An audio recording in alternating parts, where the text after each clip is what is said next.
Aquest dissabte s'ha fet la clausura de la primera edició del Calella Film Festival, un certamen impulsat per l'associació Rosewood d'Amants del Cinema i que té com a objectiu difondre i promocionar tot allò que té a veure amb el setè art. Durant tota una setmana la ciutat s'ha omplert de cinema amb projeccions i concursos amb seccions oficials. Dissabte s'acabava amb el lliurament dels premis a la Sala Mozart. Pujaven a l'escenari Juan del Santo, que ha rebut el premi al millor actor per Flow. Per ell, aquest ha estat el primer premi que rep a Espanya i és especial perquè, diu, interpreta a un home de teatre.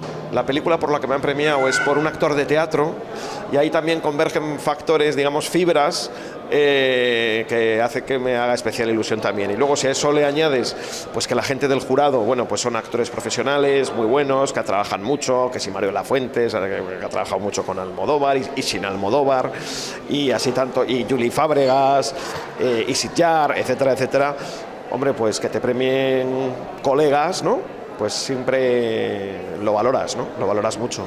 La coneguda Mercè Pons ha rebut el premi a millor actriu per Darrere la porta. Segons reconeixia davant les càmeres de Ràdio Calella Televisió, el premi li arriba en un moment molt especial per una professió que pateix també molt la precarietat i la inseguretat laboral.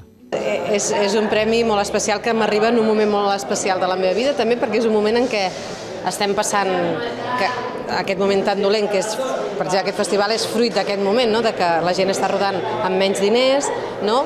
Els actors tenim menys feina, no? I sembla que ja les possibilitats de poder fer un bon personatge cada vegada són menys i de guanyar un premi encara menys, no? I en aquest cas doncs, s'ha produït, no? I és meravellós. Premi també per Juan Gautier a millor pel·lícula i millor direcció per Tanger Gul, una història rodada al Marroc amb actors àrabs.